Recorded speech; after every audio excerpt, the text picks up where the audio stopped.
Nunca pensé que a los 68 años estaría fingiendo inconsciencia en una cama de hospital solo para escuchar a mi propio hijo susurrar: «Esta es la última vez que respiras, viejo». Lo dijo mientras desconectaba mi oxígeno con sus propias manos, intentando matarme por mi dinero.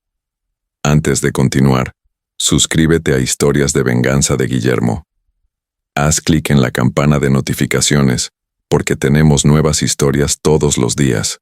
Deja un me gusta y dinos en los comentarios desde qué ciudad nos estás viendo. Mi nombre es Miguel, y lo que estoy a punto de contarte cambió mi perspectiva sobre la familia, la lealtad y el verdadero valor de las personas que creemos conocer para siempre. Durante 68 años construí una vida que pensé era sólida. Una empresa próspera, Construcciones Vázquez, que construí ladrillo a ladrillo desde que tenía 25 años. Una esposa maravillosa, Isabel, mi fiel compañera durante 4 décadas, y 2 hijos que pensé eran mi mayor orgullo. Emilia, mi hija de 39 años, siempre fue independiente y trabajadora. Desde joven mostró un carácter fuerte y principios sólidos. Se fue a Monterrey hace 15 años para desarrollar su carrera como arquitecta, visitándonos religiosamente cada mes y manteniendo contacto constante. Nunca me pidió dinero prestado, ni mostró interés excesivo en el negocio familiar. Adán, por otro lado, siempre fue diferente. A los 42 años, casado con Carolina desde hace 10 años, nunca logró establecerse profesionalmente por su cuenta. Trabajó esporádicamente en la empresa familiar, pero sin compromiso real ni responsabilidad. Sus constantes cambios de trabajo y proyectos fallidos me preocupaban, aunque siempre justificaba su comportamiento pensando que eventualmente maduraría. El 10 de marzo de 2024, fui admitido en el Hospital General de la Misericordia con neumonía grave. Los doctores explicaron que mi edad complicaba la situación, requiriendo una hospitalización prolongada y oxígeno suplementario continuo. Durante los primeros días, tanto Adán como Carolina mostraron preocupación genuina, visitándome diariamente y ofreciendo ayuda constante. Sin embargo, algo comenzó a preocuparme. Las preguntas de Adán se volvieron extrañamente específicas y persistentes. No preguntaba tanto sobre mi salud como sobre documentos, contraseñas bancarias, la ubicación de papeles importantes y detalles sobre mi testamento. «Papá, ¿dónde guardas los documentos bancarios? ¿Está actualizado el testamento? ¿Quién tiene las llaves de la empresa?» Inicialmente, interpreté estas preguntas como preocupación natural de un hijo dada mi delicada condición. Pensé que quería estar preparado para ayudar en caso de emergencia. Incluso me conmovió ver a mi hijo, aparentemente tan involucrado y responsable por primera vez en años. Pero había algo en su tono, en la insistencia, en la forma en que sus ojos se iluminaban cuando mencionaba cifras o documentos importantes. Carolina también participaba activamente en estas conversaciones, tomando notas mentales de cada detalle que compartía. Sus miradas cómplices cuando pensaban que no los veía, comenzaron a crear una sensación extraña en mi estómago. El doctor Carlos Jiménez, mi médico tratante, era optimista sobre mi recuperación, pero enfatizaba la importancia del reposo absoluto y el oxígeno continuo. «Señor Miguel, su cuerpo está respondiendo bien al tratamiento, pero debe evitar cualquier estrés o sobresalto. El oxígeno es vital para su recuperación completa», explicó durante sus rondas matutinas. Durante esos primeros días, mientras permanecía conectado al equipo de oxígeno, comencé a observar más de cerca el comportamiento de quienes me rodeaban. Isabel, mi esposa, mostraba preocupación materna genuina, trayéndome comida casera y manteniéndome informado sobre asuntos menores en casa. Sus lágrimas cuando los doctores explicaron mi condición eran auténticas. Venían del corazón. Emilia llamaba desde Monterrey 3 veces al día, siempre preguntando por detalles médicos específicos y ofreciéndose a volar de inmediato si era necesario. «Papá, ¿cómo están tus niveles de oxígeno? ¿Han cambiado los doctores el tratamiento? Puedo tomar el primer vuelo mañana», me decía con voz quebrada por la distancia y la preocupación. Adán y Carolina, sin embargo, Parecían más interesados en aspectos materiales que en mi bienestar real. Sus conversaciones sistemáticamente derivaban hacia temas financieros, propiedades y el futuro de la empresa. Cuando mencionaban mi salud, sonaba ensayado, artificial, como si siguieran un protocolo social en lugar de expresar sentimientos genuinos. El cuarto día de mi hospitalización, algo cambió definitivamente mi perspectiva. La madrugada del 14 de marzo cambió mi vida para siempre. Eran aproximadamente las 3:15 a.m., cuando escuché pasos furtivos acercándose a mi habitación. Los sedantes que me habían dado para ayudarme a descansar me mantenían en un estado somnoliento, pero mi mente permanecía parcialmente alerta. Reconocí inmediatamente la silueta de Adán entrando cautelosamente por la puerta parcialmente abierta. Se movía con precisión calculada, como si hubiera ensayado cada movimiento de antemano. La tenue luz del pasillo proyectaba sombras inquietantes en su rostro, revelando una expresión que nunca había visto en mi hijo. Fría, determinada, completamente desprovista de cualquier rastro de amor filial. Mi instinto de supervivencia se activó instantáneamente. Algo en su comportamiento me alertó de un peligro inminente. Decidí mantener los ojos cerrados y controlar mi respiración, fingiendo estar profundamente sedado. Fue una decisión que salvaría mi vida. Adán se acercó lentamente a mi cama, deteniéndose junto al equipo de oxígeno que me mantenía estable. Durante varios segundos permaneció inmóvil, aparentemente verificando que estuviera completamente inconsciente. Podía sentir su respiración nerviosa, el temblor imperceptible en sus manos, la tensión emanando de todo su cuerpo. Lo que sucedió después superó mis peores pesadillas. Con movimientos deliberados y calculados, comenzó a manipular el tubo de oxígeno conectado a mi nariz. Primero aflojó ligeramente la conexión, como probando la resistencia del sistema. Luego, con una determinación que heló mi sangre, desconectó completamente el suministro de oxígeno. En ese momento, inclinándose hacia mi oído, susurró las palabras que quedarían grabadas en mi memoria para siempre. Esta es la última vez que respiras, viejo. Es hora de que descanses para siempre y nos dejes vivir en paz. El impacto inicial casi me hizo reaccionar involuntariamente, pero logré mantener un autocontrol absoluto. Mi corazón latía desbocadamente, pero continué fingiendo inconsciencia mientras escuchaba cada palabra que salía de la boca de mi propio hijo. Carolina tenía razón. Continuó hablando en voz baja, creyendo que no podía escucharlo. Hemos estado esperando años a que decidas retirarte y transferirnos la empresa, pero tu terquedad nos está arruinando. Los bancos no esperarán más, papá. Hemos asumido compromisos pensando en la herencia, y ahora necesitamos liquidez inmediata. Sus palabras revelaban un plan macabro que me dejó completamente devastado. No era un impulso momentáneo ni una decisión desesperada. Era un plan cuidadosamente elaborado entre él y su esposa, para eliminarme y tomar posesión de todo lo que había construido durante décadas de trabajo honesto. Construcciones Vázquez vale fácilmente $5 millones en el mercado actual, continuó su siniestro monólogo. Con esa cantidad podemos pagar las deudas del condominio en Cancún, los préstamos personales que tomamos el año pasado, y aún nos quedaría suficiente dinero para vivir cómodamente sin trabajar durante varios años. La magnitud de su traición me golpeó como un martillo. No solo estaba intentando asesinarme, sino que también había estado usando mi empresa como garantía para asumir deudas personales sin mi conocimiento ni autorización. La confianza que había depositado en él durante años había sido sistemáticamente traicionada. Emilia nunca descubrirá nada, continuó con una frialdad que me aterrorizó. Vive demasiado lejos y siempre ha estado desconectada del negocio familiar. Para cuando regrese de Monterrey para el funeral, ya habremos legalizado la transferencia de propiedades. Carolina ya consultó con su primo abogado sobre los procedimientos de sucesión express. Cada palabra era una puñalada directa a mi corazón de padre. El hijo que había criado, educado y amado incondicionalmente durante 4 décadas, estaba planeando mi muerte con la misma casualidad con que se planean unas vacaciones.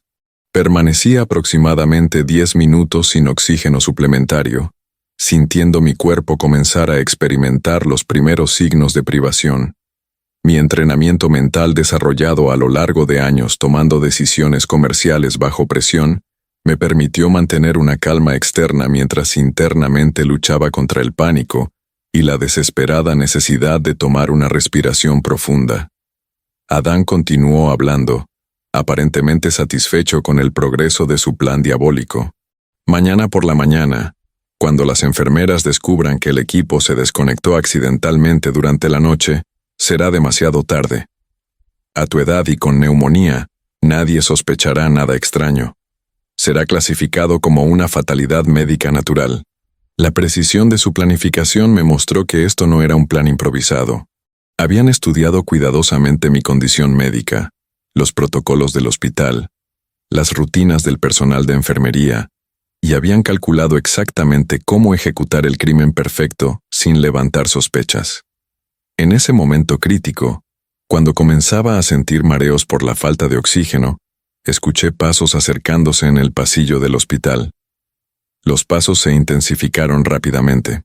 Adán entró en pánico al darse cuenta de que alguien se dirigía directamente hacia mi habitación a esta hora de la madrugada. Con movimientos torpes y desesperados, intentó reconectar apresuradamente el tubo de oxígeno, pero su nerviosismo lo traicionó. La puerta se abrió completamente y la luz del pasillo iluminó toda la escena. Era la enfermera Chloe, la supervisora del turno nocturno, una mujer de 45 años con más de 20 años de experiencia hospitalaria. Su mirada profesional y entrenada captó inmediatamente que algo no estaba bien en la situación. ¿Qué está haciendo aquí a esta hora, señor Vázquez?, preguntó Chloe con tono firme pero educado, dirigiéndose a Adán mientras encendía las luces de la habitación. Sus ojos cayeron inmediatamente sobre el equipo de oxígeno, notando que las conexiones no estaban en su posición habitual. Adán tartamudeó, visiblemente nervioso, buscando desesperadamente una explicación convincente. Vine a revisar a papá. Pensé que estaba teniendo problemas para respirar y noté que el tubo de oxígeno estaba un poco suelto. Solo intentaba asegurarlo mejor. Chloe se acercó profesionalmente al equipo médico, inspeccionando meticulosamente cada conexión con la experiencia de alguien que ha visto situaciones similares antes. Eso es extraño, señor Vázquez. Revisé este equipo yo misma hace menos de 2 horas durante mi ronda de la 1:30 AM, y todo estaba perfectamente conectado y funcionando normalmente. La tensión en la habitación era tan espesa que podía cortarse con un cuchillo. Adán intentó mantener la compostura, pero gotas de sudor comenzaron a formarse en su frente. Tal vez se aflojó solo. Ya sabes cómo es este equipo de hospital. A veces las conexiones se mueven.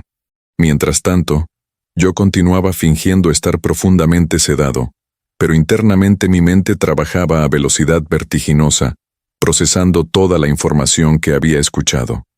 Chloe representaba mi salvación inmediata, pero también entendía que necesitaba manejar esta situación con extrema cautela para evitar alertar prematuramente a Adán de que conocía sus intenciones asesinas.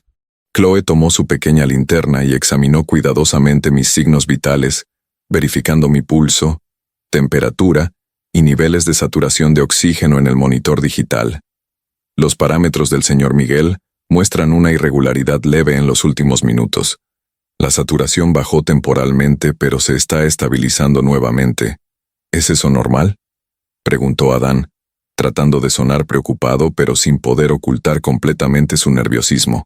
Con pacientes de la edad de su padre y en su condición médica, cualquier interrupción en el suministro de oxígeno puede ser potencialmente peligrosa, explicó Chloe mientras anotaba meticulosamente la situación en su tableta electrónica. Por eso tenemos protocolos estrictos y realizamos revisiones constantes cada 2 horas. Observé discretamente cómo Chloe registraba meticulosamente cada detalle. La hora exacta, el estado del equipo, la presencia de Adán, las irregularidades en mis signos vitales. Su profesionalismo y atención al detalle me tranquilizaron parcialmente, sabiendo que se había dejado un rastro documentado de lo sucedido.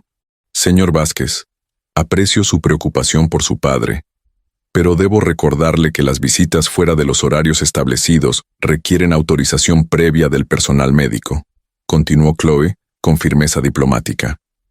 Además, cualquier manipulación del equipo médico debe ser realizada exclusivamente por personal capacitado.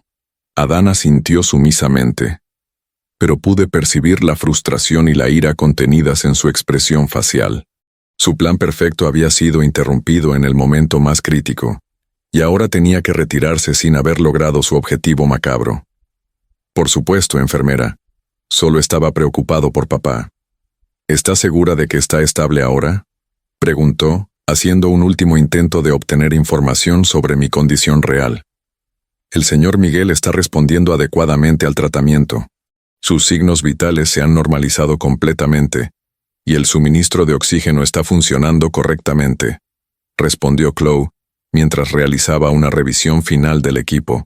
Sugiero que regrese durante los horarios de visita establecidos, de 10:00 a.m. a 11:00 p.m. Después de que Adán se fue de mal humor, Chloe permaneció en la habitación varios minutos más, realizando una revisión completa de todos los sistemas de monitoreo. Su experiencia profesional le había enseñado a confiar en sus instintos, y algo en toda esa situación no le había parecido completamente normal. Una vez confirmó que estábamos solos, abrí ligeramente los ojos y susurré muy suavemente: «Enfermera Chloe». Ella se acercó inmediatamente, sorprendida de que estuviera consciente. «Señor Miguel, ¿cómo se siente? ¿Estuvo despierto durante la visita de su hijo?» «Lo escuché todo», confesé con voz apenas audible. «Necesito hacer una llamada telefónica urgente, pero nadie puede saberlo. Es un asunto de vida o muerte». Chloe me miró con expresión seria, procesando la gravedad implícita en mis palabras. Su experiencia hospitalaria le había enseñado a reconocer situaciones familiares complicadas, y mi tono de urgencia desesperada le confirmó que algo muy serio estaba sucediendo.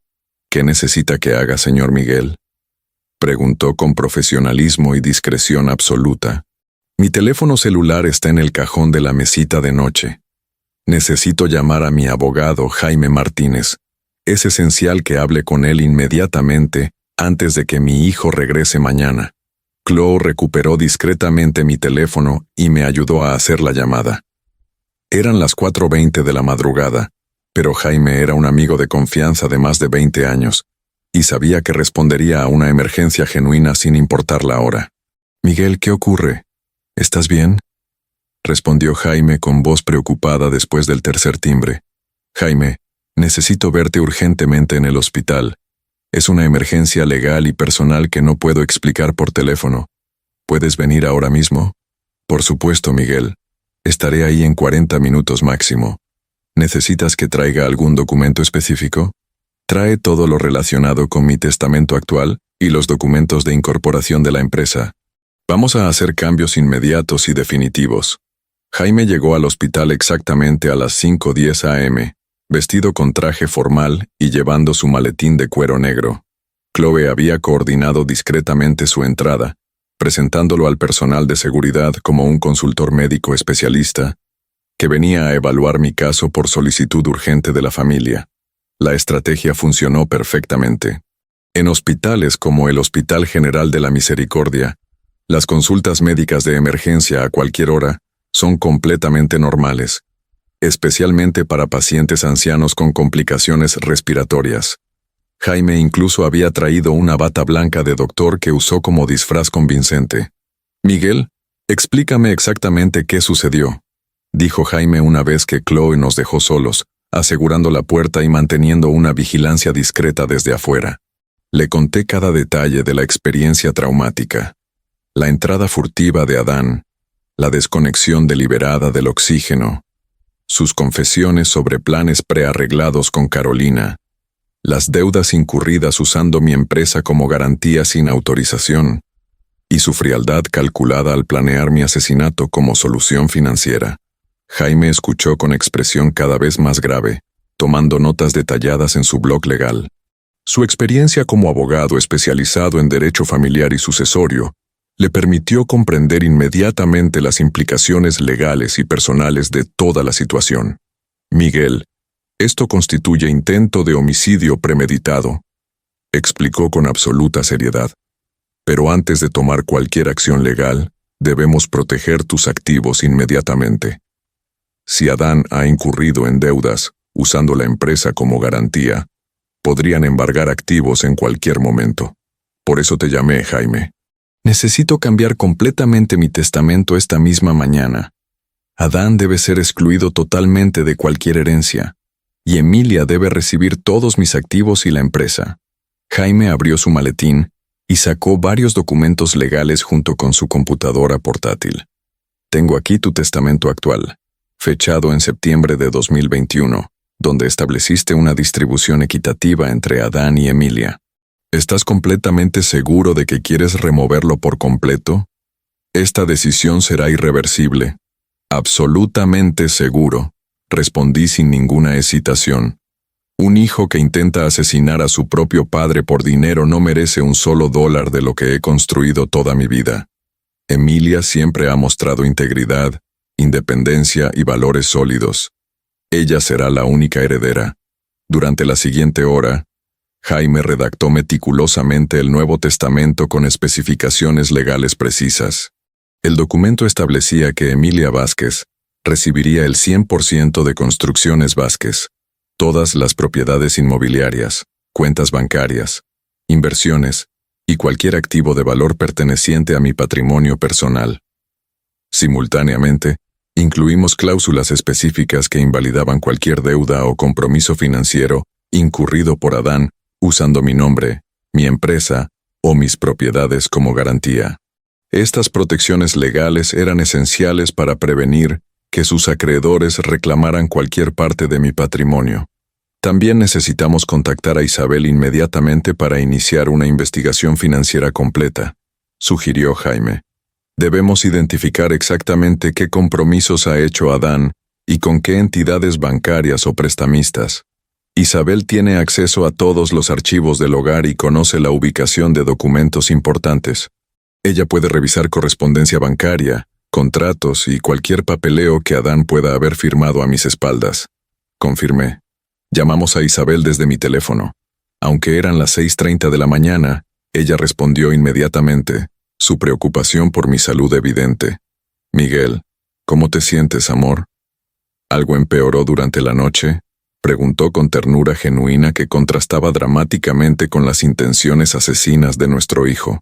Isabel, necesito que hagas algo muy importante para mí. Ve al estudio de la casa inmediatamente y revisa todos los documentos bancarios de los últimos 2 años. Busca cualquier papel que tenga la firma de Adán, especialmente contratos de préstamos, garantías o avales que involucren nuestras propiedades. ¿Ha sucedido algo grave?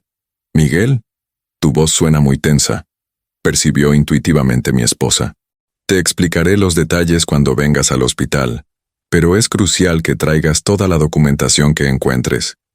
Jaime está aquí conmigo y estamos manejando un asunto legal urgente relacionado con la empresa. Isabel, siempre eficiente y comprometida, confirmó que estaría en el hospital antes de las 9:00 a.m., con todos los documentos solicitados. Su lealtad incondicional durante 4 décadas de matrimonio era un contraste desgarrador con la traición de nuestro hijo. Mientras esperábamos, Jaime y yo planificamos estratégicamente los próximos pasos. Era crucial mantener discreción absoluta sobre nuestros movimientos legales hasta que todas las modificaciones de activos estuvieran completas y tuviéramos evidencia documental completa de las actividades fraudulentas de Adán. Miguel, una vez que firmemos este Nuevo Testamento, será automáticamente registrado en el registro de últimos testamentos, explicó Jaime.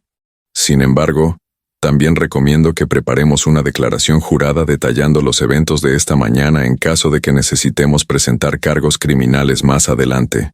¿Crees que deberíamos involucrar a la policía inmediatamente? Pregunté, sintiendo aún el dolor paternal a pesar de todo lo sucedido. Primero aseguremos tus activos y reunamos evidencia completa de sus actividades fraudulentas. Luego podremos decidir si presentar cargos por intento de homicidio. La enfermera Chloe será una testigo crucial, ya que presenció la escena y documentó las irregularidades con tu equipo médico. A las 7:45 a.m., firmé solemnemente el Nuevo Testamento con Jaime como testigo legal. El documento fue oficialmente registrado, estableciendo a Emilia como única heredera universal y excluyendo completamente a Adán de cualquier herencia. Chloe regresó discretamente para informarnos que el turno diurno comenzaría en 15 minutos, lo que significaba que teníamos que terminar nuestra reunión secreta antes de que llegara el nuevo personal médico. Jaime, este documento debe permanecer en secreto absoluto hasta que decidamos el momento apropiado para revelarlo. Le instruí mientras colocaba una copia en el cajón de mi mesita de noche, oculta entre mis pertenencias personales. Completamente entendido, Miguel. Mantendré confidencialidad total hasta recibir instrucciones específicas tuyas. ¿Quieres que contacte directamente a Emilia para informarle sobre la situación? Todavía no. Prefiero manejar esa conversación personalmente cuando venga de visita. Emilia merece escuchar la verdad directamente de mí, no a través de terceros. Jaime salió del hospital manteniendo su disfraz de consultor médico, llevando toda la documentación legal original para custodia segura en su oficina profesional. Permanecí en cama fingiendo estar dormido, pero internamente experimentando una mezcla compleja de alivio, tristeza profunda y determinación férrea. Había tomado la decisión más difícil de mi vida, pero también la más necesaria para proteger mi dignidad y los frutos de décadas de trabajo honesto. A las 8:50 a.m., Isabel llegó al hospital, llevando una carpeta voluminosa llena de documentos. Su rostro reflejaba preocupación y confusión, claramente intrigada por mi solicitud urgente de revisar papeles financieros a tan temprana hora. Miguel, encontré algunas cosas muy extrañas en el estudio, dijo mientras se sentaba junto a mi cama y abría la carpeta con expresión seria. Hay documentos que nunca había visto antes, y algunos tienen fechas muy recientes.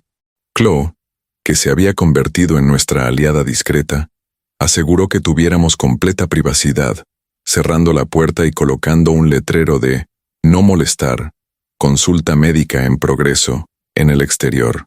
Isabel comenzó a mostrarme sistemáticamente cada documento sospechoso que había localizado durante su búsqueda matutina. El primer papel me envió un shock inmediato. Era un contrato de préstamo personal por $85,000 fechado en enero de 2024, firmado por Adán Vázquez, usando como garantía la futura herencia del negocio familiar. ¿Autorizaste esto, Miguel?, preguntó Isabel con incredulidad evidente en su voz. Nunca he visto este documento en mi vida, respondí, sintiendo la indignación crecer en mi pecho. Adán usó mi empresa como garantía sin mi conocimiento ni consentimiento. Esto constituye fraude financiero grave. El segundo documento era aún más alarmante.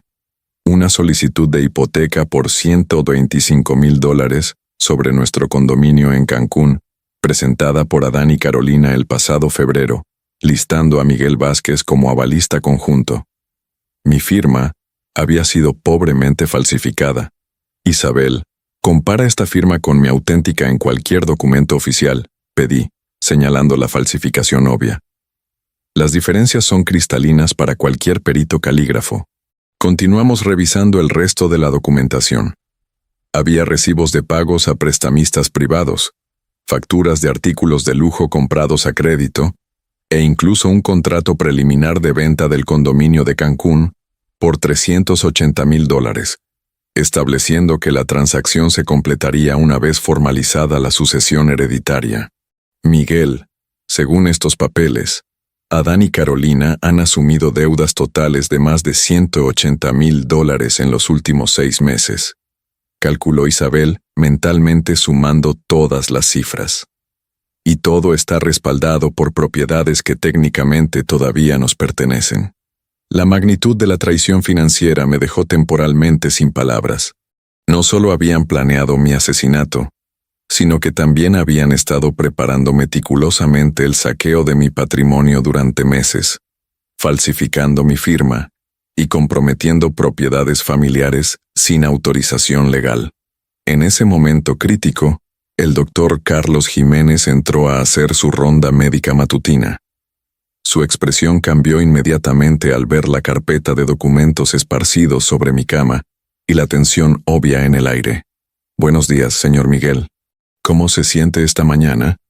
Veo que tiene una visitante temprana, comentó mientras revisaba mi historial clínico en su tableta. Doctor Jiménez, necesito consultarle sobre algo muy importante, dije, adoptando un tono serio que inmediatamente captó su atención profesional. La enfermera Chloe del turno nocturno presenció una situación muy irregular en mi habitación durante la madrugada. ¿Podría hablar con ella para obtener los detalles? El doctor asintió y usó el intercomunicador interno para llamar a Chloe, quien apareció pocos minutos después con su reporte del incidente nocturno. Doctor, registré una anomalía significativa aproximadamente a las 3:30 am, explicó Chloe con absoluto profesionalismo. El hijo del paciente fue encontrado manipulando el equipo de oxígeno sin autorización. Cuando llegué, el tubo estaba desconectado y los niveles de saturación del señor Miguel habían bajado considerablemente. El doctor Jiménez frunció el ceño mientras leía cuidadosamente el reporte escrito que Chloe le entregó. Esto es muy grave, señor Miguel. Cualquier interrupción no autorizada del suministro de oxígeno puede tener consecuencias fatales para un paciente en su condición médica. Doctor, basándome en esta situación y por razones de seguridad personal, solicito que se instale un sistema de monitoreo visual en mi habitación. Le pedí directamente. Temo que incidentes similares puedan repetirse. El doctor reflexionó brevemente sobre mi solicitud. Esa es una petición muy inusual, señor Miguel, pero considerando las circunstancias documentadas por la enfermera Chloe, puedo justificar la instalación de cámaras de seguridad como precaución médica. Se lo agradecería enormemente, doctor. Mi tranquilidad es fundamental para mi recuperación, y estos incidentes me están causando mucho estrés. Insistí con tono convincente. Perfecto. Contactaré inmediatamente al Departamento de Seguridad del hospital para que instalen un sistema discreto de videovigilancia antes del mediodía. Las cámaras grabarán cualquier actividad en su habitación las 24 horas del día. Una vez que el doctor Jiménez se fue para coordinar la instalación del equipo de seguridad, Isabel y yo continuamos analizando la documentación fraudulenta. Cada papel representaba una nueva capa de traición y manipulación que habían estado ejecutando a mis espaldas durante meses. Miguel, hay algo más que tengo que mostrarte, dijo Isabel con expresión particularmente grave mientras sacaba un sobre sellado del fondo de la carpeta. Encontré esto escondido detrás de otros documentos en el cajón inferior del escritorio. Abrí el sobre y encontré una serie de fotografías de nuestras propiedades más valiosas. La casa principal, el condominio en Cancún, la oficina central de Construcciones Vázquez y varios terrenos de inversión. Cada fotografía tenía notas manuscritas con estimaciones de valor de mercado y fechas proyectadas de venta.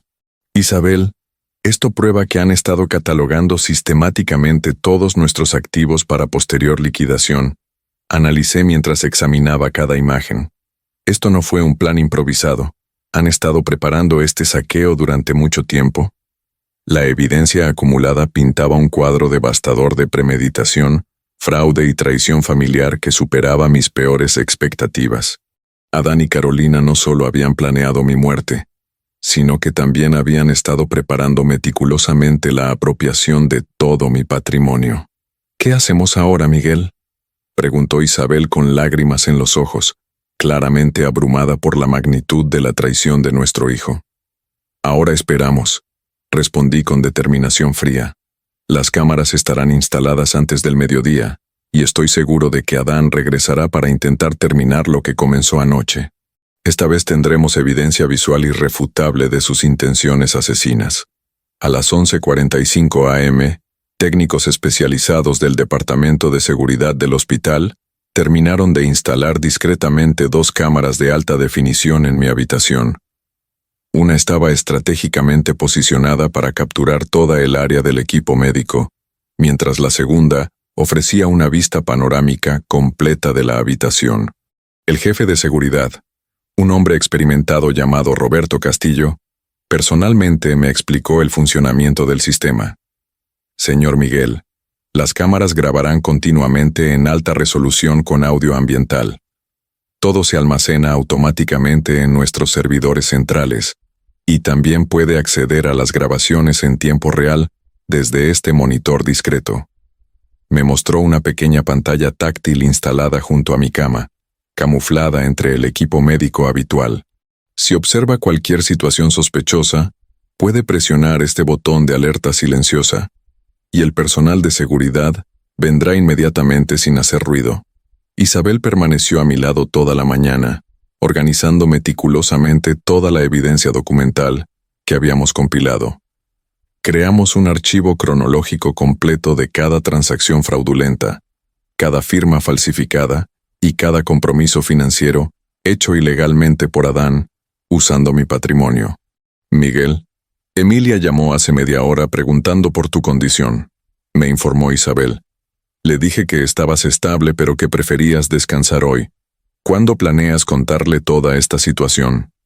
Después de que obtengamos la evidencia visual definitiva de las intenciones de Adán, respondí con determinación.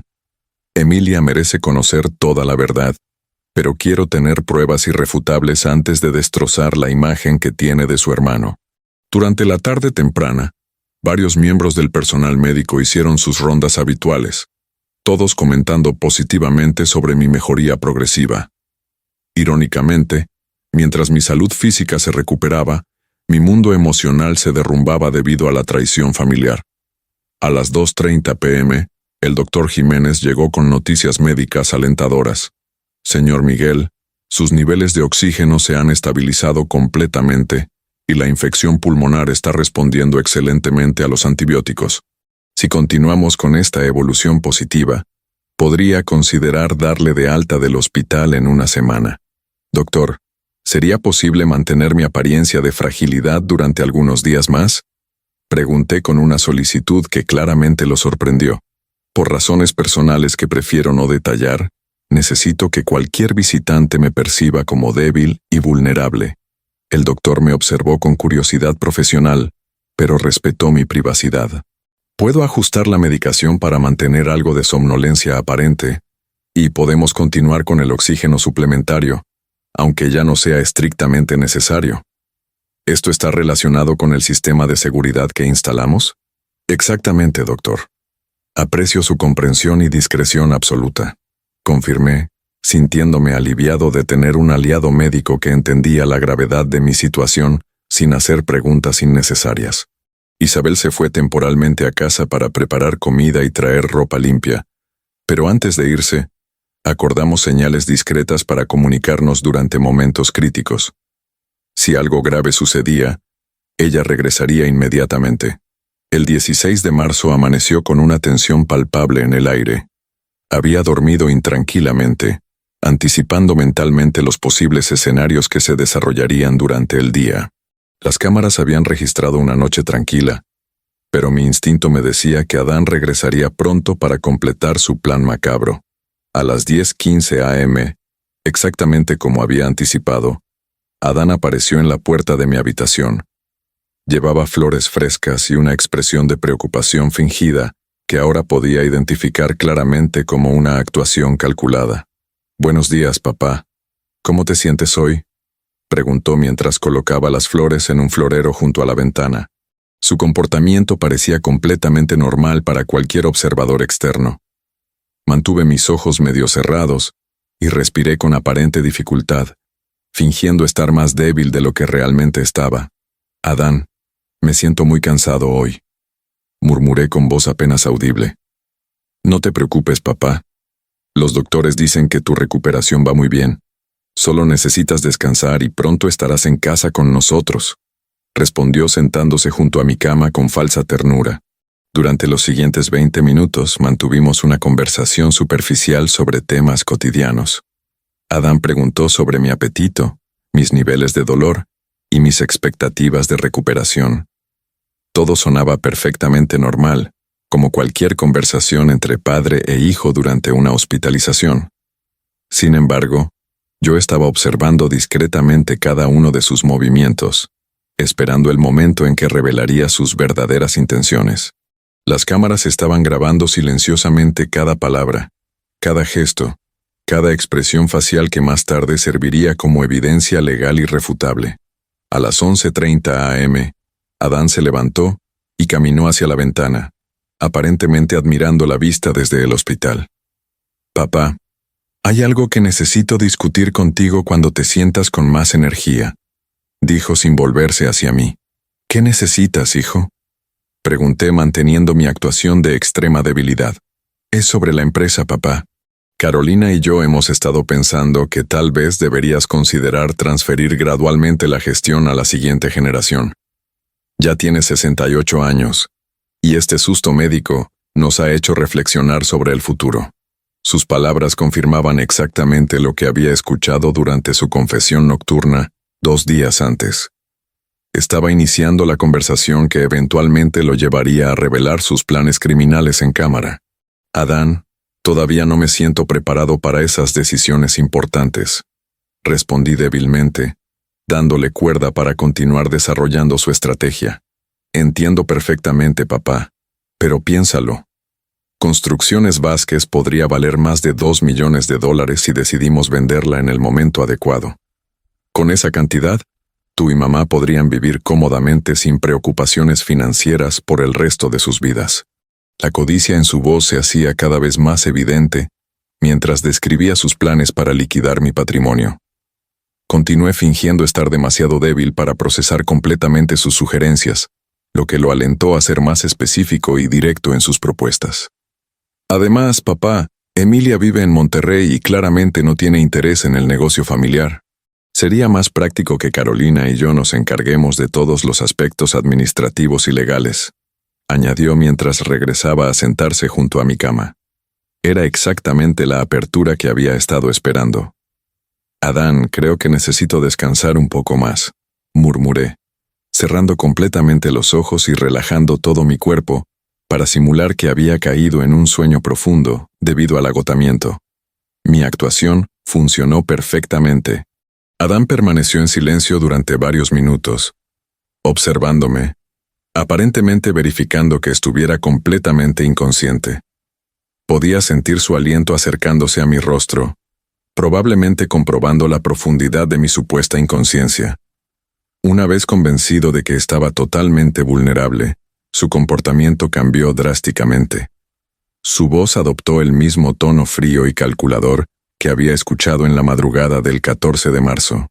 «Perfecto, viejo terco», murmuró para sí mismo mientras se dirigía de nuevo hacia el equipo de oxígeno. «Esta vez no habrá interrupciones inconvenientes de enfermeras entrometidas». Las cámaras de seguridad capturaban meticulosamente cada uno de sus movimientos mientras inspeccionaba cuidadosamente el tubo de oxígeno. Esta vez, sin embargo, su enfoque era mucho más cauteloso y sistemático que su primer intento. «2 días perdidos gracias a esa maldita enfermera», continuó hablando en voz baja, claramente creyendo que no podía escucharlo. «Pero ahora tengo suficiente tiempo para hacer esto correctamente y sin dejar evidencia sospechosa». Comenzó desconectando lentamente el tubo principal del suministro de oxígeno, pero esta vez también manipuló los controles del monitor para que las alarmas no se activaran inmediatamente. Su conocimiento técnico me sorprendió y me hizo darme cuenta de que había estudiado cuidadosamente el funcionamiento del equipo médico. Carolina tenía razón cuando dijo que necesitábamos un plan más sofisticado, confesó mientras continuaba manipulando los sistemas de monitoreo. «Los $180,000 que debemos no pueden esperar más. Los prestamistas privados comenzarán a embargar propiedades la próxima semana si no hacemos el pago completo». Sus palabras confirmaban las cifras exactas que Isabel y yo habíamos calculado basándonos en la documentación fraudulenta encontrada en casa, pero ahora estaba escuchando directamente de su boca la confirmación de que habían usado prestamistas ilegales, lo que complicaba aún más la situación financiera. Construcciones Vázquez puede venderse fácilmente por 2,3 millones según las tasaciones que hicimos el mes pasado. Continuó su confesión, mientras verificaba que el oxígeno hubiera dejado de fluir completamente. Con esa cantidad pagamos todas las deudas, compramos el condominio en Cancún que hemos estado viendo, y aún nos quedan más de $400,000 para inversiones personales. La precisión de sus cálculos financieros Me mostró que no era un plan improvisado. La codicia y el egoísmo habían consumido completamente al hijo que alguna vez pensé conocer. El testamento actual divide todo equitativamente entre Emilia y yo. Continuó su macabro monólogo mientras observaba satisfecho el equipo desconectado. Pero ella nunca ha mostrado interés real en la empresa. Le ofreceremos comprar su parte por un precio justo, digamos $800,000, mucho menos de lo que realmente vale, pero suficiente para que lo acepte sin hacer preguntas. Cada palabra revelaba capas adicionales de manipulación y traición. No solo planeaba asesinarme, sino que también tenía intenciones de estafar a su hermana después de mi muerte. El funeral será simple, dijo con una frialdad que me aterrorizó. Neumonía complicada por la edad, muerte natural, nada sospechoso. En 2 semanas habremos liquidado los activos principales y comenzado nuestra nueva vida, sin las cargas financieras que nos han estado ahogando. Las cámaras continuaban grabando cada segundo de su confesión detallada. Había proporcionado evidencia más que suficiente, no solo de intento de homicidio, sino también de conspiración para cometer fraude y estafa. Esta vez, sin embargo, algo diferente sucedió. Adán no se fue inmediatamente después de desconectar el oxígeno. Se quedó en la habitación, aparentemente esperando ver el efecto de su acción, vigilando el monitor para observar cómo mis niveles de saturación comenzaban a descender. 5 minutos deberían ser suficientes, calculó en voz alta. A tu edad y con tu condición, la privación de oxígeno causará daño irreversible sin dejar marcas obvias de interferencia.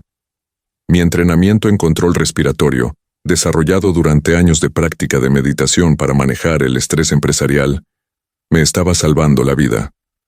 Había aprendido a reducir mi consumo de oxígeno en situaciones de presión, y ahora esa habilidad era literalmente la diferencia entre la vida y la muerte.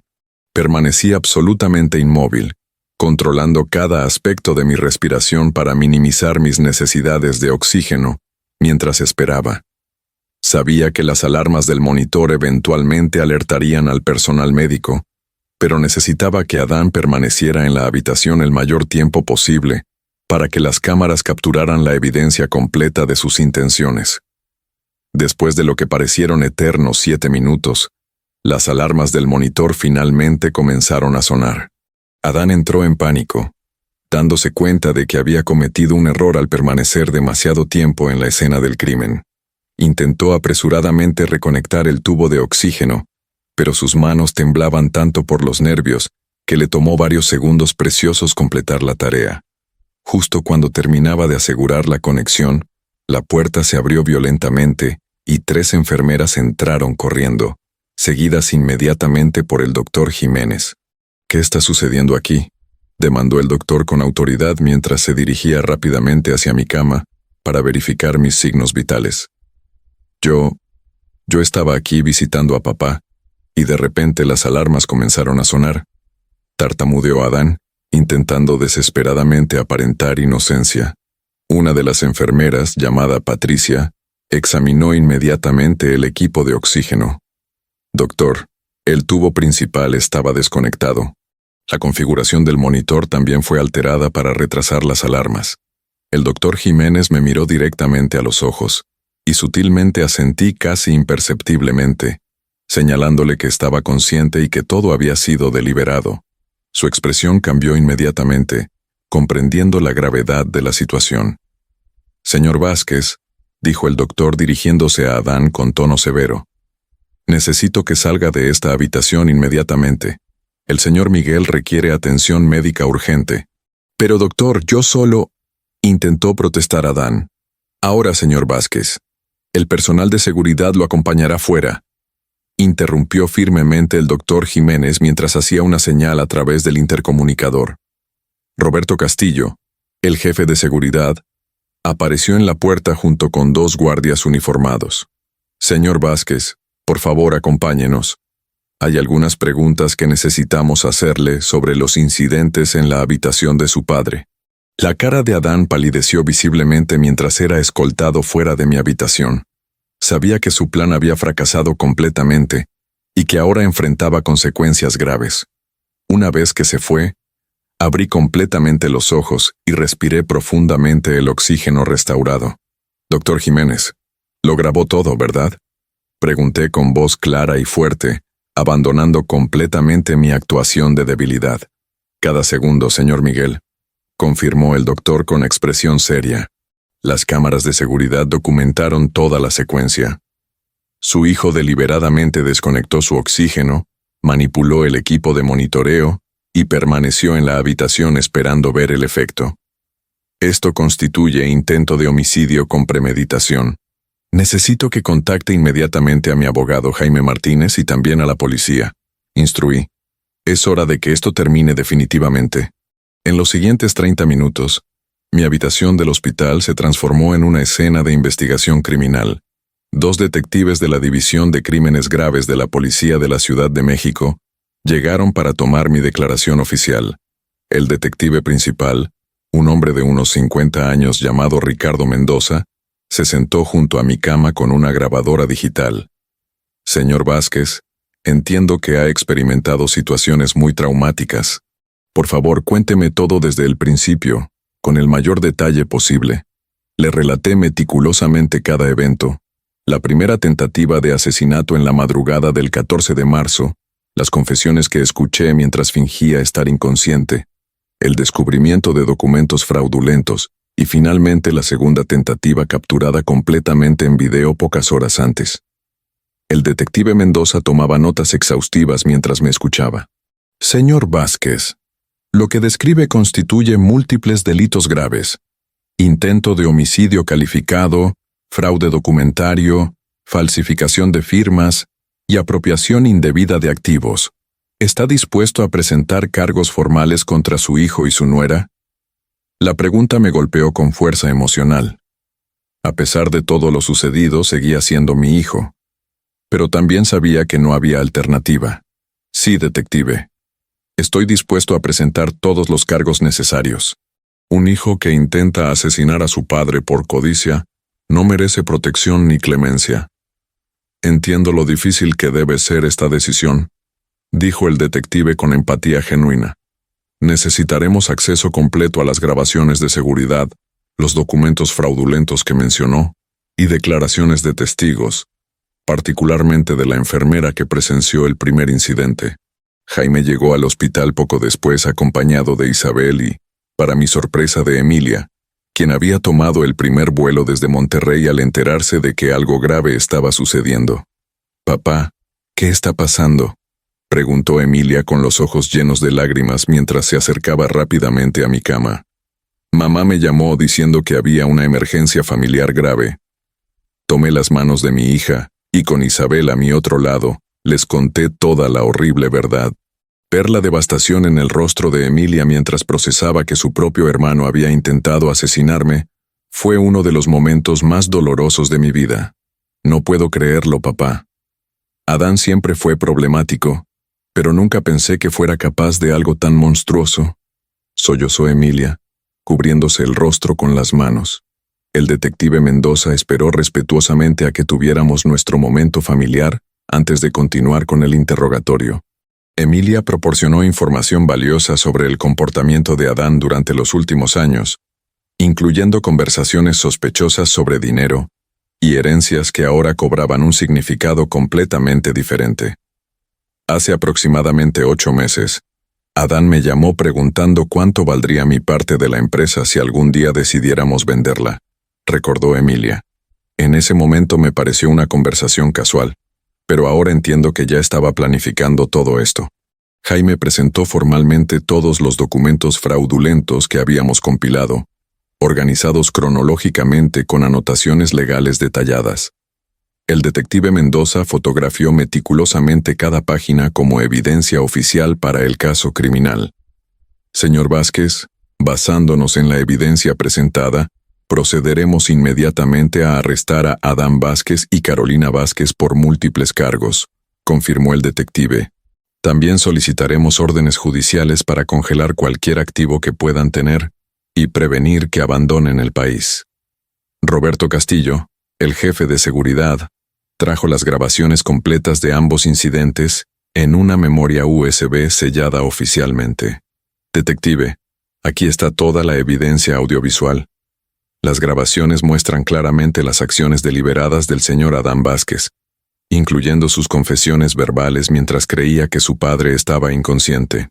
El detective revisó parcialmente las grabaciones en su computadora portátil, tomando notas adicionales sobre momentos específicos que serían particularmente relevantes para el proceso judicial. Esta evidencia es extraordinariamente sólida, señor Vázquez. Rara vez tenemos casos con documentación tan completa y clara. A las 3:45 p.m., recibimos confirmación de que Adán y Carolina habían sido arrestados en su domicilio.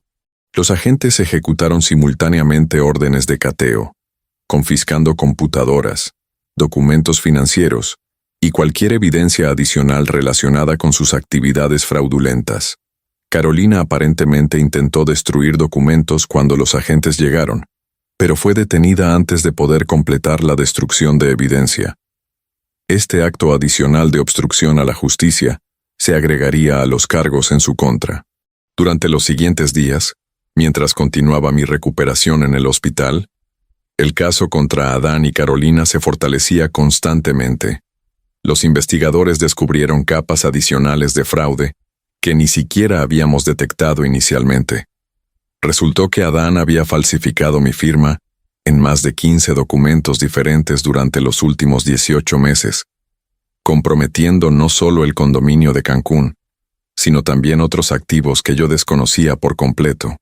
El total de deudas fraudulentas ascendía a más de $220,000 cuando se completó la auditoría financiera completa. Los prestamistas privados con quienes habían tratado resultaron ser operaciones financieras ilegales que cobraban tasas de interés usurarias. Algunos de estos prestamistas también enfrentarían cargos por prácticas de préstamo predatorio. El 20 de marzo, exactamente 10 días después de mi admisión inicial al hospital, recibí el alta médica. Mi neumonía se había resuelto completamente y ya no requería oxígeno suplementario. Irónicamente, las tentativas de asesinato de mi hijo habían ocurrido precisamente cuando mi recuperación estaba progresando mejor. Isabel, Emilia y Jaime me acompañaron a casa. La casa familiar que había sido mi refugio durante décadas ahora se sentía diferente, contaminada por la traición y el dolor. Cada habitación traía recuerdos de Adán creciendo, jugando, riendo, completamente ajeno a que un día intentaría asesinar al padre que lo había criado y amado incondicionalmente. Los procedimientos legales avanzaban rápidamente. La fiscal asignada al caso, una mujer competente llamada Patricia Ruiz, me mantuvo informado sobre cada desarrollo. El 5 de abril, Adán y Carolina fueron formalmente acusados de los siguientes cargos: intento de homicidio calificado con premeditación, 2 cargos separados correspondientes a cada tentativa; fraude documentario y falsificación de firmas, 15 cargos individuales; apropiación indebida de activos mediante engaño; conspiración para cometer asesinato; obstrucción a la justicia, específicamente para Carolina por intentar destruir evidencia. La evidencia era tan abrumadora que sus abogados defensores recomendaron inmediatamente negociar un acuerdo de culpabilidad para evitar un juicio público que resultaría en sentencias aún más severas. Durante las negociaciones de sentencia, tuve que decidir si quería dar una declaración de impacto de víctima ante el tribunal. Jaime me aconsejó que lo hiciera, argumentando que el juez consideraría mis palabras al determinar la sentencia final. El 2 de mayo de 2024, me presenté ante el tribunal para la audiencia de sentencia. Era la primera vez que veía a Adán desde aquella mañana en el hospital cuando intentó asesinarme por segunda vez. Llevaba un uniforme carcelario naranja y lucía demacrado, envejecido, completamente diferente al hijo que había conocido. Nuestras miradas se encontraron brevemente a través de la sala del tribunal. No vi remordimiento en sus ojos, solo resentimiento y derrota. Carolina permanecía junto a él, igualmente derrotada. La codicia que los había motivado ahora completamente reemplazada por la amarga realidad de las consecuencias. Cuando llegó mi turno de hablar, me acerqué al estrado y leí la declaración que había preparado cuidadosamente durante semanas. Su señoría, miembros del tribunal, Durante 68 años construí una vida basada en valores de trabajo honesto, integridad y amor familiar. Creé una empresa exitosa ladrillo a ladrillo, no para enriquecerme sino para proporcionar un futuro seguro para mi familia. Crié a mis hijos con los mismos valores que mis padres me enseñaron: respeto, responsabilidad y la importancia del trabajo duro. Mi hija Emilia absorbió estas lecciones y se convirtió en una mujer independiente y exitosa. Mi hijo Adán, sin embargo, eligió un camino diferente.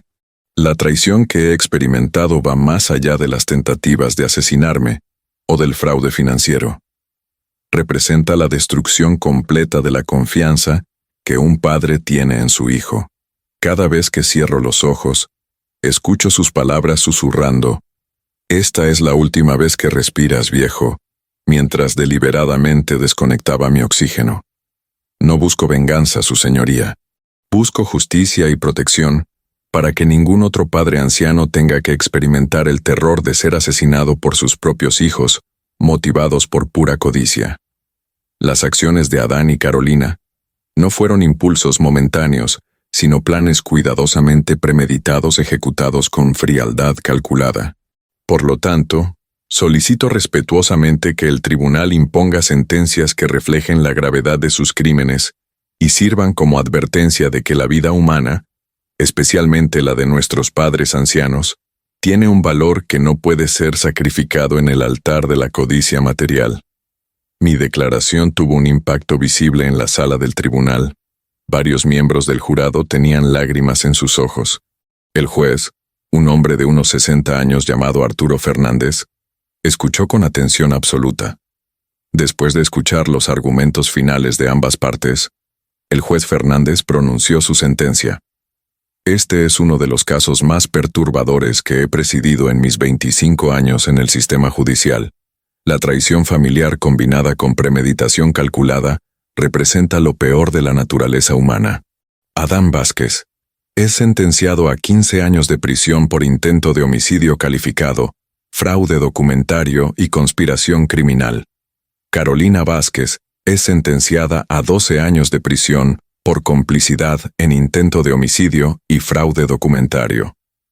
Las sentencias fueron más severas de lo que incluso la fiscal había anticipado.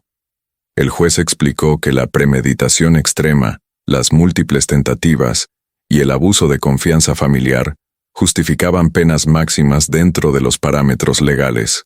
Adán y Carolina fueron inmediatamente llevados a prisión para comenzar a cumplir sus sentencias. No hubo despedidas emocionales ni últimas palabras entre nosotros. Esa relación había muerto definitivamente la madrugada del 14 de marzo, cuando escuché sus palabras asesinas. Los meses siguientes fueron un proceso de reconstrucción emocional y financiera. Con la ayuda de Jaime, logramos invalidar todos los contratos fraudulentos que Adán había firmado usando mi nombre. Los prestamistas privados intentaron reclamar pagos, pero la evidencia de falsificación fue suficiente para anular legalmente todas esas deudas. El condominio de Cancún fue recuperado antes de que los acreedores pudieran ejecutar cualquier embargo. Emilia sugirió venderlo ya que estaba contaminado por recuerdos dolorosos, y estuve de acuerdo. La venta generó $395,000 que reinvertimos en fondos de pensión seguros. En cuanto a Construcciones Vázquez, Emilia y yo tuvimos largas conversaciones sobre el futuro de la empresa. A sus 39 años, había construido una carrera exitosa como arquitecta en Monterrey, pero también reconocía el valor sentimental y financiero del negocio familiar. «Papá, creo que deberíamos vender la empresa», sugirió Emilia durante una de nuestras reuniones familiares en junio. «Has trabajado durante 43 años construyendo este legado, pero ahora es tiempo de que disfrutes los frutos de tu trabajo sin el estrés de administrar un negocio». Su sabiduría y madurez me impresionaron profundamente. Tenía razón. A mis 68 años, después de sobrevivir a tentativas de asesinato y traición familiar, merecía disfrutar mis años restantes en paz y tranquilidad. Trabajamos con Jaime y varios asesores financieros para preparar la empresa para venta. Construcciones Vázquez tenía una reputación sólida en el mercado, contratos establecidos y un equipo experimentado de empleados leales. El valor de mercado se estimó conservadoramente en $2.3 millones. En septiembre de 2024, exactamente 6 meses después de las tentativas de asesinato, cerramos la venta de Construcciones Vázquez a un consorcio de inversión que prometió mantener a todos los empleados existentes y continuar las operaciones bajo el nombre establecido. El precio final de venta fue de $2.350.000. Después de pagar impuestos y honorarios legales, nos quedaron aproximadamente $1.850.000. Emilia insistió en que yo retuviera la mayoría para asegurar una jubilación cómoda para Isabel y para mí. Papá, ya tengo mi carrera establecida y mis propios ingresos, argumentó Emilia con la independencia que siempre la había caracterizado. Esto es tu legado, el fruto de décadas de trabajo. Úsalo para vivir la vida que te mereces. Sin embargo, insistí en transferir $400.000 a su nombre como reconocimiento de su lealtad, integridad y el apoyo incondicional durante los momentos más oscuros. También establecí un fideicomiso educativo para sus futuros hijos, asegurando que la próxima generación tendría oportunidades que yo nunca tuve. Con las finanzas completamente reorganizadas y seguras, Isabel y yo comenzamos a planificar la siguiente fase de nuestras vidas. Habíamos dedicado 4 décadas construyendo un negocio y criando una familia. Ahora era tiempo de viajar, explorar y disfrutar experiencias que siempre habíamos pospuesto. Nuestro primer viaje fue a Europa en octubre de 2024. Visitamos España, Italia y Francia durante 6 semanas, experimentando culturas diferentes, comida exquisita y la libertad de no tener responsabilidades empresariales. Isabel había soñado con ver el Museo del Prado en Madrid desde que era joven, y verla llorar de emoción frente a las pinturas de Velázquez fue uno de los momentos más hermosos de mi vida. Emilia nos visitaba regularmente, alternando entre Monterrey y Ciudad de México según sus proyectos arquitectónicos. Nuestra relación se había fortalecido inmensamente a través de la adversidad. La traición de Adán, aunque devastadora, había clarificado quiénes eran las personas realmente importantes en mi vida. En diciembre de 2024, exactamente 9 meses después de las tentativas de asesinato, recibí una carta inesperada de Adán desde la prisión. El sobre llevaba el sello oficial del sistema penitenciario, y mi primer instinto fue tirarlo sin abrir. Pero la curiosidad eventualmente venció. Papá, comenzaba la carta con una caligrafía que reconocí inmediatamente como la de mi hijo. No espero perdón, ni pretendo justificar lo imperdonable, pero necesito que sepas que las palabras que escribo vienen de un lugar de reflexión profunda durante estos meses de encierro. La carta continuaba durante 3 páginas escritas a mano, describiendo su proceso de terapia obligatoria en prisión, el reconocimiento gradual de cómo la codicia y el resentimiento habían consumido su carácter, y expresiones de remordimiento por el dolor causado. Cada noche me despierto recordando el momento en que desconecté tu oxígeno, escribió. El peso de esa acción me perseguirá por el resto de mi vida. No busco tu perdón porque no lo merezco. Solo quiero que sepas que el monstruo que intentó matarte ya no existe. La prisión me ha obligado a confrontar la verdad de quién me había convertido. Leí la carta 3 veces, experimentando una mezcla compleja de emociones. Dolor, ira residual, tristeza por el hijo que perdí, y una pequeña semilla de algo que podría eventualmente convertirse en perdón. Pero todavía era demasiado pronto. Mostré la carta a Isabel y Emilia. Isabel lloró mientras la leía, su corazón maternal aún luchando con el amor por un hijo que había cometido lo imperdonable. Emilia, más pragmática, señaló que las palabras eran fáciles pero que el verdadero cambio requeriría años de acciones consistentes. Decidí no responder a la carta inmediatamente. El perdón, si alguna vez llegaba, sería un proceso largo que no podía ser apresurado por palabras bonitas en papel. Necesitaba más tiempo para sanar antes de considerar cualquier forma de reconciliación. El año nuevo 2025 llegó con una sensación de renovación y esperanza. Habíamos sobrevivido al peor año de nuestras vidas y emergido más fuertes, más unidos como familia, y con una apreciación más profunda por lo que realmente importa en la vida. Isabel y yo establecimos una nueva rutina que equilibraba la tranquilidad con la aventura. Pasábamos las mañanas en casa leyendo, cuidando nuestro jardín y disfrutando la simplicidad de estar juntos. Las tardes a menudo incluían caminatas por el parque cercano o visitas a museos y galerías de arte en la ciudad. También nos involucramos en trabajo voluntario, con una organización local que apoyaba a adultos mayores, víctimas de abuso financiero por parte de familiares. Mi experiencia personal me dio una perspectiva única y la capacidad de conectar con otras víctimas que habían experimentado traiciones similares.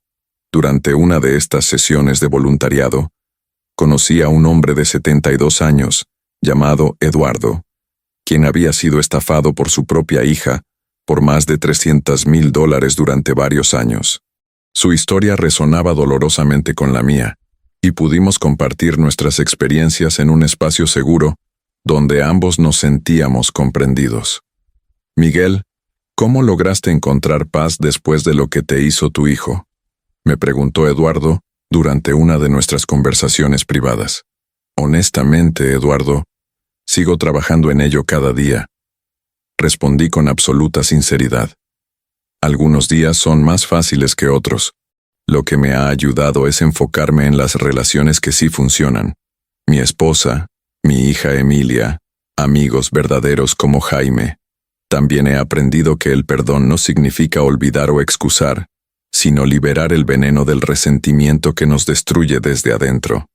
Estas conversaciones se convirtieron en parte de mi propio proceso de sanación.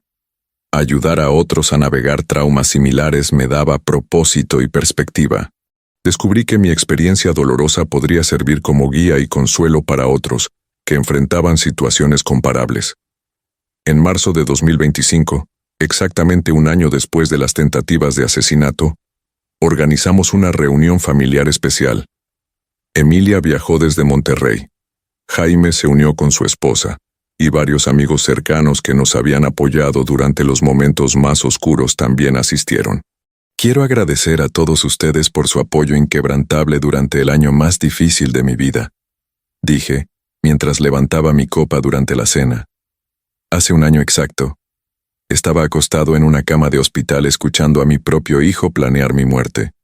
Hoy estoy aquí, rodeado de las personas que realmente importan, celebrando no solo mi supervivencia sino mi renacimiento. He aprendido que la familia no está definida exclusivamente por la sangre, sino por la lealtad, el amor y el respeto mutuo.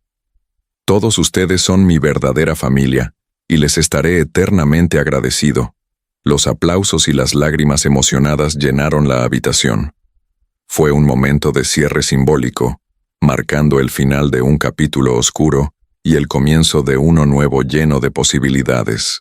Emilia anunció durante esa cena que había recibido una oferta para liderar un importante proyecto arquitectónico en Ciudad de México, lo que significaría que se mudaría de regreso a estar más cerca de nosotros.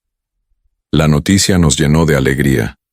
Tenerla cerca nuevamente después de 15 años en Monterrey era un regalo inesperado.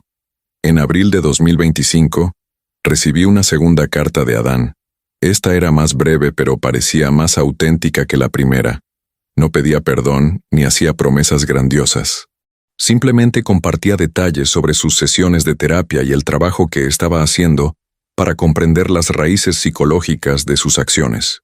He comenzado a entender que mi resentimiento hacia ti no tenía nada que ver con quién eres como padre, escribió. Estaba resentido con mi propia incapacidad de alcanzar el éxito que tú habías logrado.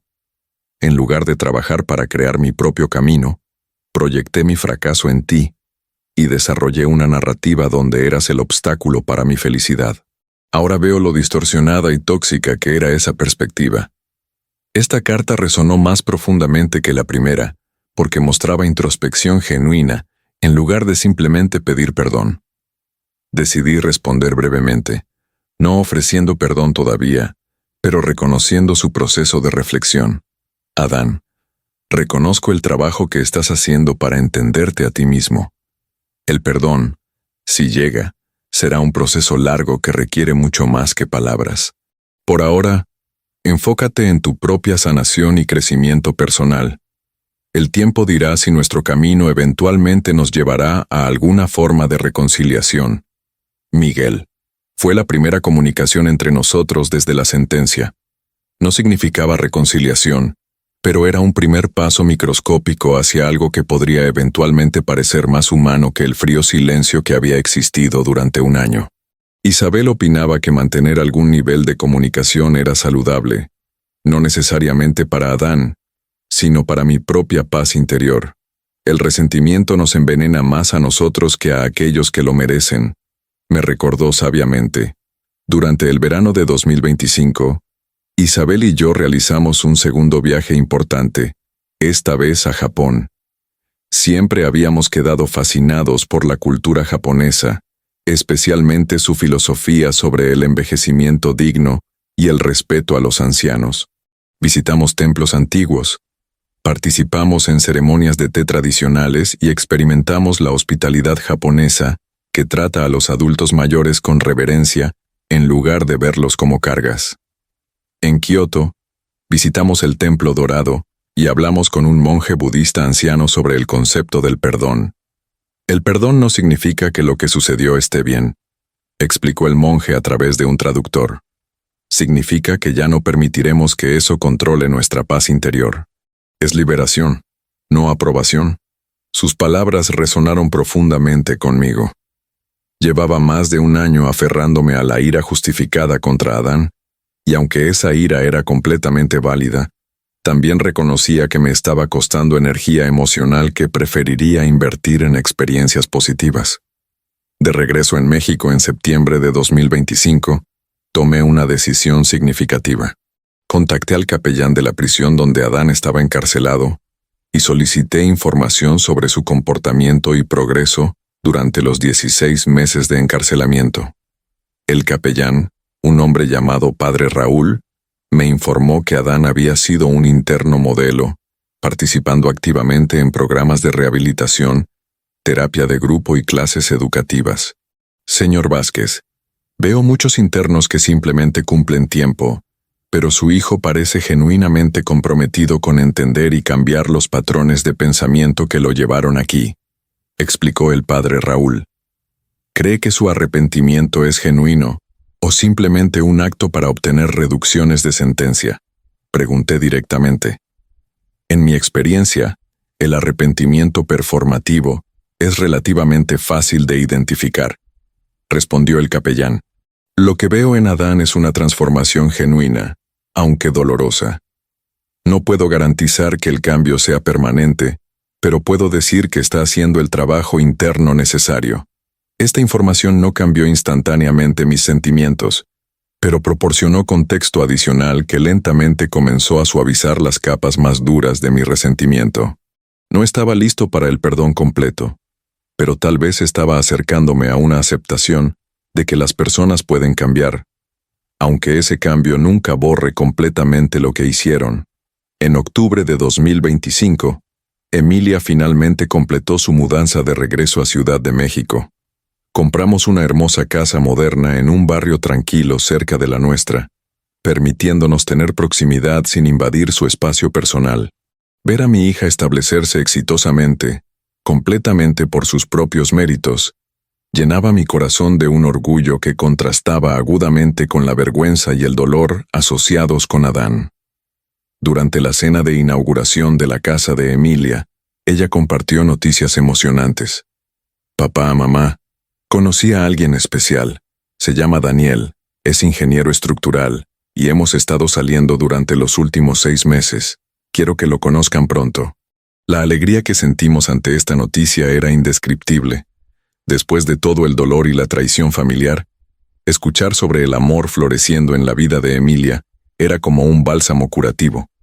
Conocimos a Daniel 2 semanas después, y fue inmediatamente evidente que era un hombre de integridad, inteligencia y genuino afecto por nuestra hija.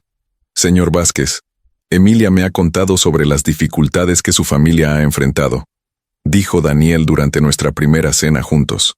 Quiero que sepa que respeto profundamente su fortaleza y la dignidad con la que han manejado circunstancias que destruirían a muchas familias. Su respeto y comprensión me conmovieron.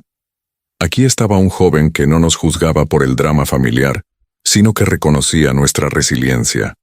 Era exactamente el tipo de persona que queríamos en la vida de Emilia.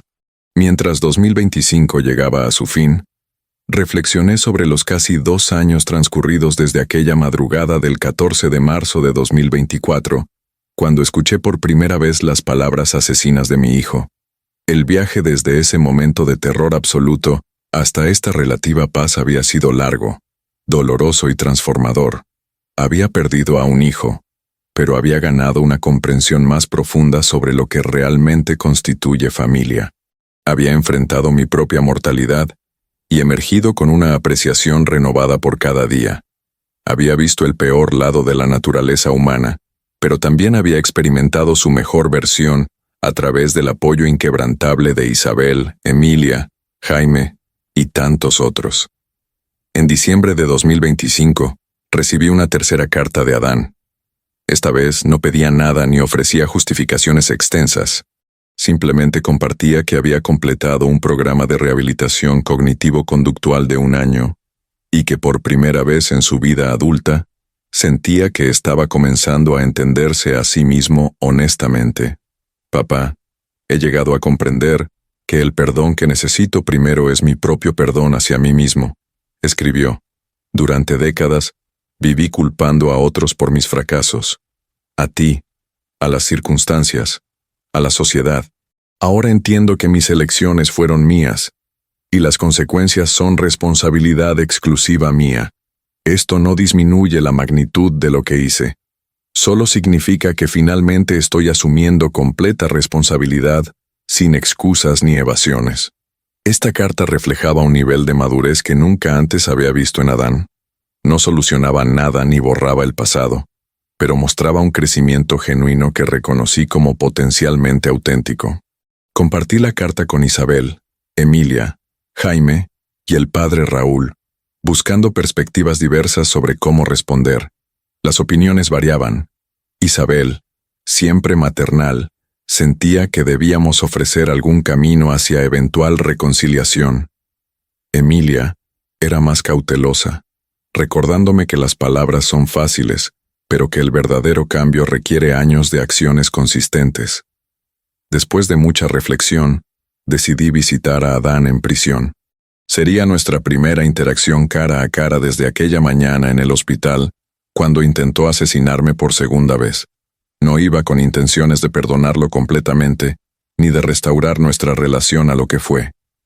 Iba simplemente para cerrar un ciclo, para mirarlo a los ojos y evaluar por mí mismo si la transformación que describía en sus cartas era real. La visita fue programada para el 20 de enero de 2026, casi 2 años después de las tentativas de asesinato. Jaime se ofreció a acompañarme, pero decidí ir solo. Esto era algo que necesitaba hacer personalmente, sin intermediarios ni apoyo externo. La prisión estatal era un edificio imponente y sombrío, ubicado en las afueras de la ciudad. El proceso de seguridad fue exhaustivo: verificación de identidad múltiple, detector de metales, revisión manual, hasta que finalmente fui escoltado a la sala de visitas. Adán ya estaba sentado en una mesa pequeña en la sala de visitantes cuando entré. Los casi 2 años de prisión lo habían cambiado físicamente. Había perdido peso. Su rostro mostraba líneas más profundas, y había una calidad diferente en sus ojos. Menos arrogancia, más humildad, quizás incluso algo de sabiduría ganada a través del sufrimiento. Nos miramos en silencio durante varios segundos que parecieron eternos. Finalmente, Adán habló primero. Papá, gracias por venir. Honestamente, no esperaba que lo hicieras. No estoy aquí para ofrecerte perdón ni para restaurar nuestra relación. Le dije directamente, mi voz firme pero sin la ira que había dominado durante tanto tiempo. Estoy aquí porque necesito cerrar este capítulo de mi vida de una manera que me permita seguir adelante con paz. Lo entiendo completamente, respondió Adán, manteniendo contacto visual directo sin evasión. No merezco tu perdón. Lo que hice fue monstruoso, y ninguna cantidad de disculpas o terapia cambiará esa realidad.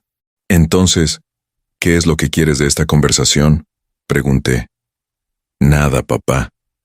No quiero nada de ti. Solo quiero que sepas que el monstruo que intentó matarte ya no existe. He pasado casi 2 años confrontando las partes más oscuras de mi carácter, y aunque nunca podré deshacer lo que hice, puedo asegurar que nunca volveré a ser esa persona. Hablamos durante aproximadamente 45 minutos. Adán describió en detalle su proceso de terapia, los momentos de realización dolorosa cuando finalmente confrontó la verdad sobre sus acciones, y el trabajo continuo que estaba haciendo para reconstruir su carácter desde cero. No hubo dramatismo emocional, no hubo lágrimas catárticas de reconciliación cinematográfica. Fue una conversación honesta, dolorosa y necesaria entre 2 hombres que alguna vez fueron padre e hijo, pero que ahora eran prácticamente extraños, unidos solo por un pasado traumático compartido. Cuando la visita terminó, nos despedimos con un simple asentimiento de cabeza. No hubo abrazo, no hubo promesas de futuras visitas, solo un reconocimiento mutuo de que ambos habíamos cambiado irrevocablemente. Saliendo de la prisión hacia la luz del sol invernal, sentí una sensación inesperada de alivio. No había perdonado completamente a Adán, y quizás nunca lo haría totalmente, pero había soltado algo importante, el peso del odio consumidor que había estado cargando. Isabel y Emilia me esperaban en casa, ansiosas por escuchar sobre la visita. ¿Cómo te sientes?, preguntó Isabel mientras me servía té caliente. Me siento liberado, respondí honestamente. No sé si Adán realmente ha cambiado permanentemente o si simplemente se ha vuelto mejor manipulando sus narrativas. Pero ya no es mi responsabilidad determinar eso. He hecho lo que necesitaba hacer para mi propia paz, y ahora puedo seguir adelante. Emilia me abrazó fuertemente. Papá, estoy orgullosa de ti. Tomar esa decisión requirió más valentía que cualquier cosa que hayas hecho en los negocios. Los meses siguientes fueron un periodo de estabilidad y contentamiento genuino. Isabel y yo continuamos viajando, explorando nuevos destinos y creando memorias que no estaban contaminadas por el pasado. Visitamos Perú en marzo, caminando cautelosamente por Machu Picchu y maravillándonos ante la ingeniería antigua. En mayo de 2026, Emilia y Daniel anunciaron su compromiso. La noticia nos llenó de una alegría que había estado ausente durante tanto tiempo. Comenzamos a planificar una boda hermosa para octubre, una celebración de amor, familia y nuevos comienzos. La boda fue un evento íntimo con aproximadamente 80 invitados, todos personas que habían sido parte de nuestro viaje a través de los años oscuros y ahora celebraban este momento luminoso con nosotros. Caminé con Emilia hacia el altar con un corazón tan lleno que sentía que podría estallar. Durante mi brindis en la recepción, hablé sobre la resiliencia, el verdadero significado de la familia y la importancia de elegir el amor sobre el resentimiento. Emilia y Daniel, mientras comienzan su vida juntos, recuerden que las relaciones verdaderas se construyen sobre respeto mutuo, comunicación honesta y el compromiso de crecer juntos a través de tiempos buenos y desafiantes. He aprendido que la familia no está definida por la sangre sino por la lealtad, el amor y el apoyo inquebrantable. Todos ustedes aquí esta noche son nuestra verdadera familia, y les agradezco desde lo más profundo de mi corazón por estar con nosotros. A finales de 2026, casi 3 años después de las tentativas de asesinato, me sentí finalmente en paz con mi historia. Había sobrevivido a lo impensable. Había reconstruido mi vida desde las cenizas de la traición y había emergido como una versión más sabia y compasiva de mí mismo. Carolina fue liberada anticipadamente en noviembre de 2026, después de cumplir aproximadamente 2 años y medio, debido a buena conducta. Escuché que se mudó a otra ciudad y cortó todo contacto con nuestra familia. Adán aún tenía más de 10 años restantes en su sentencia. Ocasionalmente recibía cartas breves de él, pero había establecido límites claros sobre la frecuencia y el contenido de nuestra comunicación.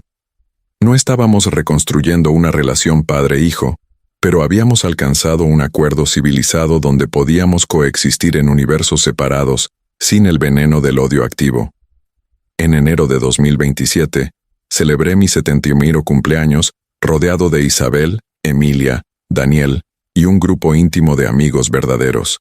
Mirando alrededor de la mesa llena de rostros sonrientes y amor genuino, me di cuenta de que había logrado algo extraordinario.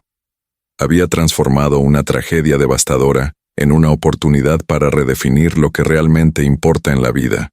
Hace exactamente 3 años, dije durante el brindis de cumpleaños, estaba acostado en una cama de hospital escuchando a mi propio hijo planear mi muerte.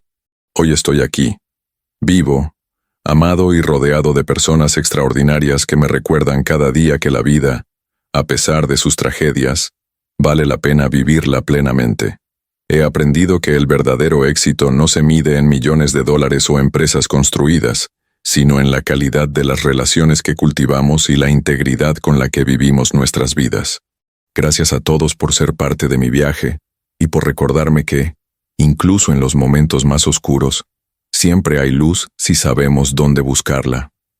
Los años siguientes fueron tranquilos, llenos de viajes, tiempo con familia, trabajo voluntario significativo y la profunda satisfacción de vivir auténticamente. En 2028, Emilia y Daniel nos bendijeron con nuestro primer nieto, un niño saludable llamado Miguel en mi honor. Sostener a mi nieto por primera vez fue un momento de cierre emocional profundo. Este era el verdadero legado, no el dinero, no la empresa, sino el amor, los valores y la resiliencia que se transmiten de generación en generación.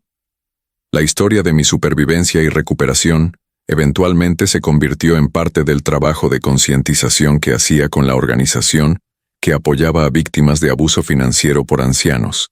Compartí mi testimonio en conferencias, escribí artículos para publicaciones especializadas y me convertí en un defensor de leyes más estrictas para proteger a adultos mayores de la explotación familiar. Mi mensaje era siempre el mismo. La traición familiar duele profundamente, pero no tiene que definir el resto de su vida. El perdón no significa olvidar ni excusar, sino liberar el veneno del resentimiento que nos destruye desde adentro. Y lo más importante, recuerden que la familia verdadera se elige tanto como se nace en ella. Ahora, mirando hacia atrás desde la perspectiva de varios años, puedo decir con absoluta certeza que sobreviví no solo físicamente, sino también espiritualmente. Las tentativas de Adán de acabar con mi vida, paradójicamente, me dieron una apreciación más profunda por ella. Aprendí que el carácter se revela en la adversidad, que el amor verdadero es probado en el fuego de la traición, y que la resiliencia humana es extraordinariamente poderosa cuando está apoyada por personas que genuinamente se preocupan.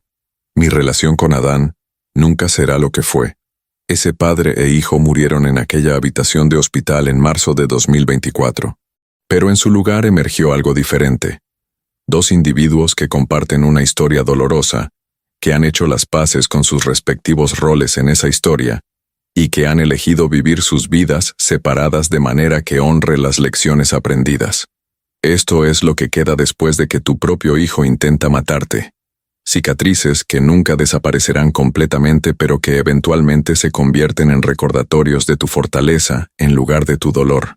La vida continúa, no perfecta pero definitivamente valiosa, no sin dolor pero ciertamente llena de amor suficiente para que valga la pena vivirla completamente. Y al final, eso es todo lo que cualquiera de nosotros puede esperar. Sobrevivir a nuestras tragedias, aprender de nuestras heridas, y encontrar la valentía para amar profundamente a pesar de haber sido profundamente traicionados.